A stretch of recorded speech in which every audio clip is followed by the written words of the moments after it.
लड़की के अंदर जिन की आत्मा। मित्रों, मेरा नाम रमेश है और मैं पंजाब का रहने वाला हूँ। आज मैं आपको मेरे मित्र के साथ घटी एक सच्ची घटना के बारे में बताने जा रहा हूँ। मेरे मित्र का नाम आलोक है और हम बचपन से ही बहुत अच्छे दोस्त हैं और हम एक दूसरे से सारी बात शेयर करते हैं। हम जब कॉलेज में आए थे तब दीपक की सगाई हो गई थी। वो उसकी मंगेतर से, जिसका नाम सीमा था, सीमा से वो बहुत प्यार करता था और वो दोनों रात भर मोबाइल पर बातें करते रहते हैं। एक दिन की बात है, उसने मुझे बताया कि वो उसकी मंगेतर से रात को बात कर रहा था।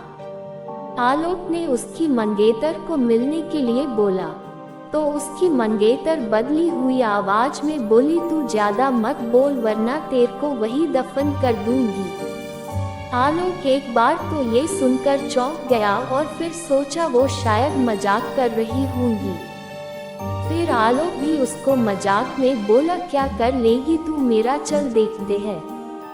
तो वो फिर बोली, आज रात देख तेरे साथ क्या होता है। ये कहकर उसने मोबाइल रख दिया। अगली सुबह जब आलोक मुझसे मिला तो वो अपनी कल रात की बातें बताने लगा। उसने मुझे रात को फोन वाली बात बताई और उस रात उसके साथ जो हुआ वो उसने मुझे से बताया। उसने बताया कि रात को 1-2 बजे के आसपास अचानक उसकी नींद खुली और उसके सामने एक काला लंबी दाढ़ी वाला आदमी बैठा था। वो बोलने लगा, ले आ गया मैं, अब देख तेरे साथ क्या होता हूँ। उसने आलोक का गला पकड़ लिया, उससे मेरी सांसें रुक गई। आलोक ने उसी वक्त के सामने अल्लाह का नाम लेते हुए नमाज पढ़ना शुरू कर दिया और वो उसके सामने से गायब हो गया। मुझे उसकी बात सुनकर बड़ा आश्चर्य हुआ कि ऐसे कैसे हो सकता है। उसके अगले दिन आलोक ने फिर अपनी मंगेतर से मोबाइल पर बात की और बोला, कल रात तुम मुझे क्या नाक शनाक बोल रही थी। उसकी मंगेतर ने कहा, ऐसा कैसे हो सकता है, लेकिन कल तो मैंने फोन ही नहीं किया था। ये सुनकर आलोक के रोंगटे खड़े हो गए और उसने तुरंत फोन काट दिया।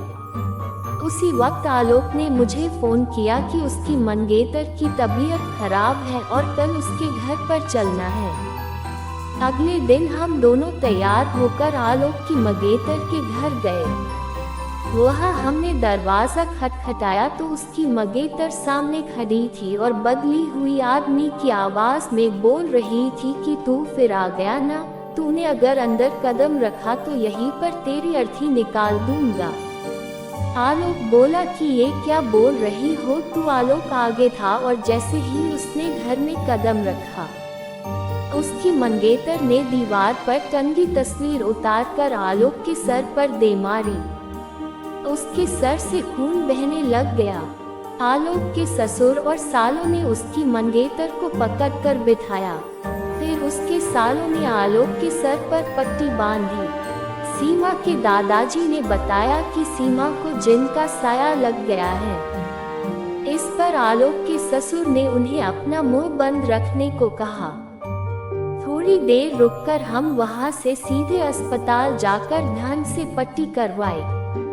उसके अगले ही दिन मुझे आलोक का फोन आया कि सीमा की तबीयत बहुत खराब है और वो अस्पताल में भर्ती है।